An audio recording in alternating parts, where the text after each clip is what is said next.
कांग्रेस के बड़े बड़े नेता चीख चीख के कहते हैं कि हमने यहाँ 800 साल हुकूमत की, और ये जो लाल किला है, जो बाबरी मस्जिद है, जो जामा मस्जिद है, ये बता ताजमहल है, ये बता रहे हैं कि हमने यहाँ 800 साल हुकूमत की, हम मुसलमान हैं।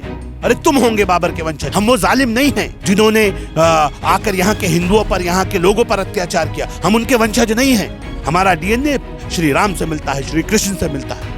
ये हमारे आइडल हैं। हमारे आइडल किसी कीमत पर भी आक्रांता नहीं हो सकते। हम अरब नहीं हैं। तुम होंगे अरब, तुम होंगे अफगान, तुम होंगे मंगोल। हम भारतीय मुसलमान हैं। कृपया हाथ जुड़वा लीजिए, हमें अपने आप से मत जोड़िए। क्यों नबियों के नाम खत्म हो गए, साहबाओं के नाम खत्म हो गए, वली अल्लाह के नाम खत्म हो गए। क्या जनरल डायर के नाम पे कोई इस देश में कहे कि हम चर्च का नाम जनरल डायर के नाम पे रख रहे हैं, तो क्या गुजरेगी हमारे ऊपर? क्योंकि उनको लगता है कि मुस्लिम वोट बैंक के सेंटिमेंट्स में हमारे साथ आ जाएगा, दोबारा बाबरी के जख्मों को कुरेदा जाए। अगर ये अभी भी हमने कहा है कि मान जाइए, मुकदमा लिखवाएंगे इनके खिलाफ, हम किसी कीमत पे ऐसे लोगों को नहीं छोड़ेंगे।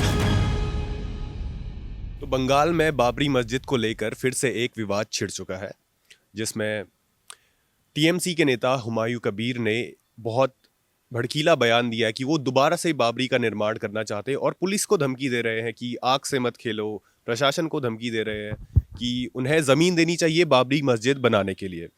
अभी हमारे साथ हैं शम्स जी, तो हम उनसे पूछना चाहेंगे कि इन पे, इस चीज़ पे उनकी क्या राय है। देश के अंदर दूसरी बाबरी बर्दाश्त नहीं करेंगे, किसी कीमत पे नहीं करेंगे। मजाक बना के रख दिया। हम सब जानते हैं कि माननीय सर्वोच्च न्यायालय का एक निर्णय आया, और उस निर्णय में हिंदू मुसलमान सब ने उस निर्णय को एक्सेप्ट किया। बहुत ईमानदारी के साथ सबने माना कि चलो जो निर्णय आ गया है सब उसे आत्मसात करेंगे।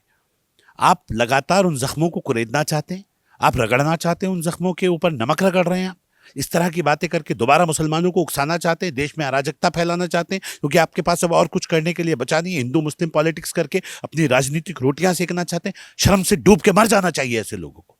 और किसकी बात कर रहे हैं? कौन था बाबर? बाबर वो आक्रांता जिसने आके लोगों पे जुल्म किया।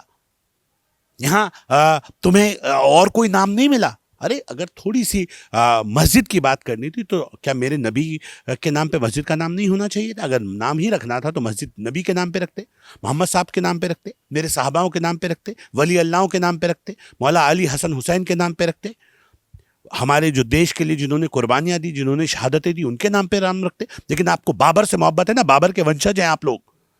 उसने जो जुल्म किया, उस जुल्म को बार बार आप याद दिला के हमारे जख्मों पे नमक रगड़ते हैं। आपको मालूम है पहाड़ के लोग जो पहाड़ पे चढ़े हैं, अलग अलग दूरस्थ इलाकों में लोग पहुंचे हैं, किस किस तरह से जब मुगलों ने अत्याचार किए तो उनके जान बचाने के लिए, अपने बच्चों की रक्षा करने के लिए, अपनी धर्म की रक्षा करने के लिए लोग कहां कहां गए। अब जब आप बाबर के नाम से अपने आप को जोड़ते हैं और मुसलमानों को आप उकसाते हैं तो उन लोगों को भी गुस्सा आता है। जब आप ओवैसी जैसे नेता खड़े होकर चीख चीख के बताते हैं, कांग्रेस के बड़े बड़े नेता चीख चीख के कहते हैं कि हमने यहाँ 800 साल हुकूमत की, और ये जो लाल किला है, जो बाबरी मस्जिद है, जो जामा मस्जिद है, ये बता ताजमहल है, ये बता रहे हैं कि हमने यहाँ 800 साल हुकूमत की, हम मुसलमान हैं। अरे तुम होंगे बाबर के वंशज, हम नहीं हैं। तब भी हमें प्रताड़ित किया गया होगा, उस वक्त भी हमारा शोषण हुआ। हमने अपना मजहब बदल दिया, किस हालात में बदला जाने दो।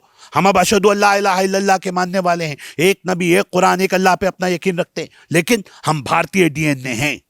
हम वो जालिम नहीं हैं जिन्होंने आकर यहाँ के हिंदुओं पर, यहाँ के लोगों पर अत्याचार किया। हम उनके वंशज नहीं हैं। हमारा डीएनए श्री राम से मिलता है, श्री कृष्ण से मिलता है। ये हमारे आइडल हैं। हमारे आइडल किसी कीमत पर भी आक्रांता नहीं हो सकते। ये बाबर और औरंगजेब हमारे आइडल नहीं हो सकते।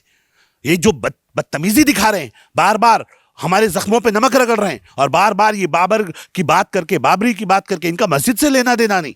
ये देश के पहाड़ के लोगों को, जो दूरस्थ इलाकों में जिन्होंने अपनी जान बचाने के लिए, जिनके बड़े उस वक्त आए, उनको बार बार ये बताते हैं कि हम वही उनके वंशज हैं।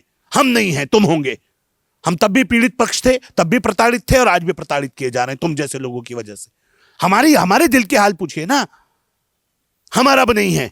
तुम होंगे अरब, तुम होंगे अफगान, तुम होंगे मंगोल। हम भारतीय मुसलमान हैं।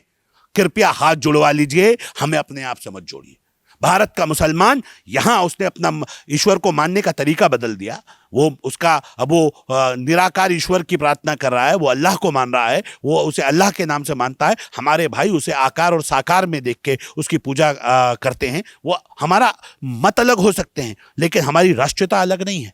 हमारा विचार अलग नहीं है। ये जो बाहरी मुसलमान हैं, ये जो बाहर से आए हुए मुसलमान हैं, चाहे वो बुखारी हों, चाहे वो मदनी हों, चाहे वो अपने आप को जो बाहर से आए हुए ईरानी हों, मंगोली, ये होंगे बाहरी। हम तो पसमानदा गरीब मुसलमान यहाँ के मुसलमान हैं जिन्होंने अपना धर्म बदल दिया, और यहाँ बदल दिया। हम किसी भी मत में, किसी भी पंथ में, किसी भी मजहब पे माने, लेकिन हम भारतीय हैं ना, हम विदेशी तो नहीं हैं। इसलिए हम भारत की बात करेंगे। ये हमारे जख्मों पे नमक रगड़ने की कोशिश ना करें, और ये जो बार बार हरकत करें, किसी कीमत पर अब देश में इस तरह की हरकतें हम बर्दाश्त नहीं करेंगे। भारत का राष्ट्रवादी मुसलमान अब ऐसी चीजों का विरोध करेगा जिससे नफरतें फैलती हों।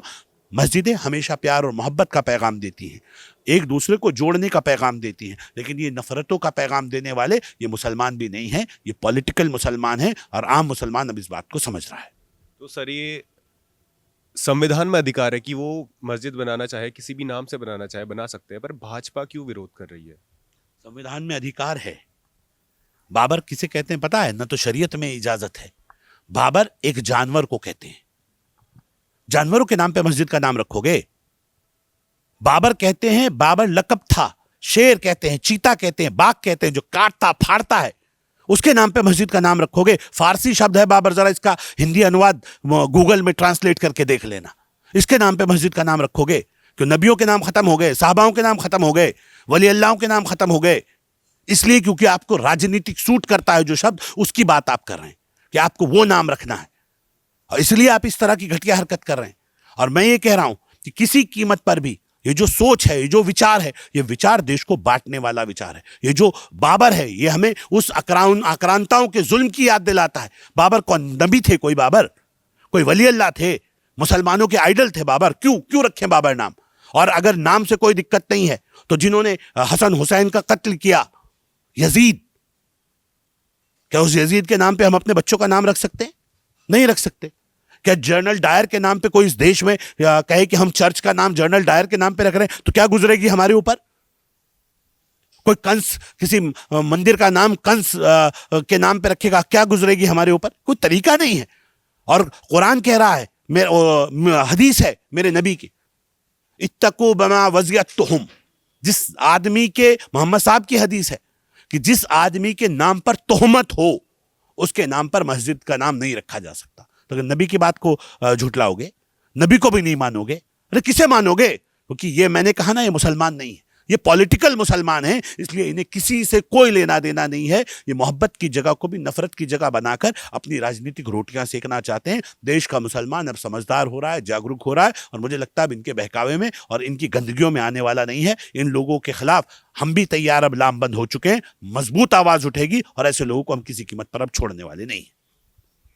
तो जैसे पार्टीज ये मुद्दे उठाती है, क्या आपको लगता है कि इसमें हिंदू और मुस्लिम के बीच में खाई बन रही है इन मुद्दों की वजह से? ये लगातार यही तो बनाने की कोशिश की जा रही है। टीएमसी ये जानबूझ के कर रही है। जो कांग्रेस, वहां तृणमूल कांग्रेस जो काम कर रही है, और बाकी जो पार्टियों का उन्हें सपोर्ट मिल रहा है, वो जानबूझ के कर रहे हैं, क्योंकि उनको लगता है कि मुस्लिम वोट बैंक के सेंटिमेंट्स में हमारे साथ आ जाएगा, दोबारा बाबरी के जख्मों को कुरेदा जाए, और फिर उस तरह की लाइनों को हम कुरेद के मुस्लिम सेंटिमेंट्स को हर्ट कर दें। तो ये जो एक तरह से षड्यंत्र हो रहा है, ये षड्यंत्र का जवाब अब ताकत के साथ भारत का मुसलमान देने के लिए तैयार हो रहा है। और हम तो कह रहे हैं कि या तो अपनी गलतियों से ये शराफत से मान जाए, नहीं तो भारत का मुसलमान इनके खिलाफ कार्रवाई करेगा। हम छोड़ेंगे नहीं। मैं तो इस बहुत जल्द, अगर ये अभी भी हमने कहा है कि मान जाइए, मुकदमा लिखवाएंगे इनके खिलाफ। हम किसी कीमत पर ऐसे लोगों को नहीं छोड़ेंगे। और मैं फिर इस बात को कह रहा हूं, अब बाबर के नाम पर किसी कीमत पर कोई नई मस्जिद हम बर्दाश्त नहीं करेंगे। और अगर जो पुरानी भी, जहां राम मंदिर बाबरी मस्जिद का डिस्प्यूट हुआ था, वहां भी मस्जिद बने, तो वो भी बाबर के नाम पे नहीं बनेगी, वो भी मेरे मुल्क के नाम पे बने, मस्जिद अल हिंद। भारत का मुसलमान अपने मुल्क से मोहब्बत करता है। कितना अच्छा हो कि मेरे मुल्क के नाम पे वो मस्जिद बने। हम भी मुल्क को मादरे वतन हिंदुस्तान जिंदाबाद का नारा लगाते हैं, हम भी मुल्क को अपनी माँ मानते हैं। तो अगर मस्जिद बनेगी जो प्यार और मोहब्बत का पैगाम देगी, तो मुझे लगता है वो मेरे मुल्क के नाम पर बने तो और खूबसूरत होगा। आपको और लाइन करनी है, आप मस्जिद मोहम्मदिया रख सकते हैं, आप मस्जिद अली हसन हुसैन के नाम पे रख सकते हैं, सहाबाओं के नाम पे रख सकते हैं। लेकिन क्योंकि आपको बाबर के वंशज हैं और आपको बाबर के नाम पे मस्जिद रखनी है, उन जुल्मों का बार बार हमें एहसास कराना है, उन जख्मों का बार बार एहसास कराना है जो हमारे अपनों पे लगे हैं, इसलिए आप इस तरह की गंदी हरकत कर रहे हैं। ऐसी ओछी मानसिकता को अब भारत बर्दाश्त करने के मूड में नहीं है। ना भारत इस बात को बर्दाश्त करेगा, ना भारत के आम आदमी इस बात को बर्दाश्त करेगा, ना भारत का मुसलमान अब इस बात को बर्दाश्त करने के मूड में है। बहुत बहुत धन्यवाद सर। तो जैसे आपने शम्स जी का बयान सुना, तो उनका कहना है कि देश में मंदिर मस्जिद के नाम पे राजनीति नहीं होनी चाहिए और दूसरी पार्टी इस चीज़ को बढ़ावा दे रही है। बाकी अपडेट्स के लिए बने रहिए द न्यूज़ वाला नेटवर्क के साथ। धन्यवाद।